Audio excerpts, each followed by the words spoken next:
আমরা সেই লড়াইকে ধারণ করে জাতীয় নাগরিক পার্টি দেশব্যাপী নতুন দেশ গড়ার আহ্বান নিয়ে রাজপথে আবারও নেমেছি।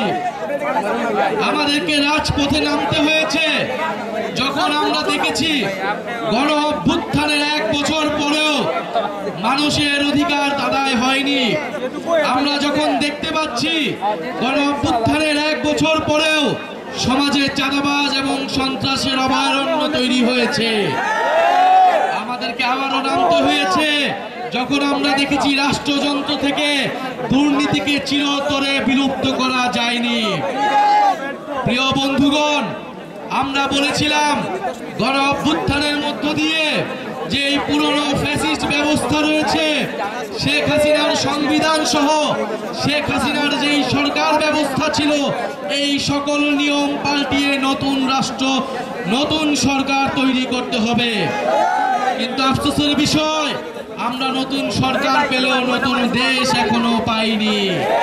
কিন্তু জাতীয় নাগরিক পার্টি আপনাদের কাছে ওয়াদাবদ্ধ, গণ অভ্যুত্থানের শহীদদের কাছে ওয়াদাবদ্ধ, নতুন দেশ গড়া না পর্যন্ত আমাদের এই লড়াই চলমান থাকবে। আমরা তো এমন বাংলাদেশ চেয়েছিলাম যেখানে প্রত্যেকটা মানুষের কাছে নাগরিক সুবিধা পৌঁছাবে, প্রত্যেকটা মানুষ নাগরিকের মর্যাদা পাবে। এই কিশোরগঞ্জের মানুষ রাষ্ট্রপতি পেয়েছে, কিন্তু তার শিক্ষা ও স্বাস্থ্যের অধিকার পায়নি।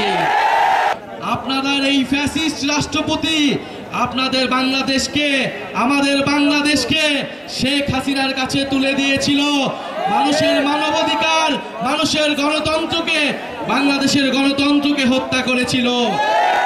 সংগ্রামী কিশোরগঞ্জবাসী, এই কিশোরগঞ্জ থেকেই আপনারা সেই ফ্যাসিস্টদের বিরুদ্ধে গণপ্রতিরোধ তৈরি করেছিলেন। রাষ্ট্রপতি আছে কিন্তু মানুষের উন্নয়ন নাই। আমরা এই কিশোরগঞ্জের চেহারা পাল্টায় দিতে চাই।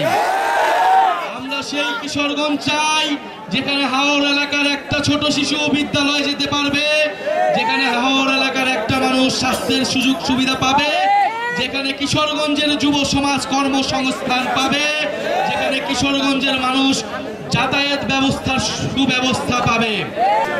জাতীয় নাগরিক পার্টি বাংলাদেশের 54 বছরের যেই দুর্নীতি পরায়ণ রাষ্ট্র ব্যবস্থা, যেই মাফিয়া তান্ত্রিক, যেই লুটেরা রাষ্ট্র ব্যবস্থা, সেই রাষ্ট্রের পরিবর্তন ঘটাবে।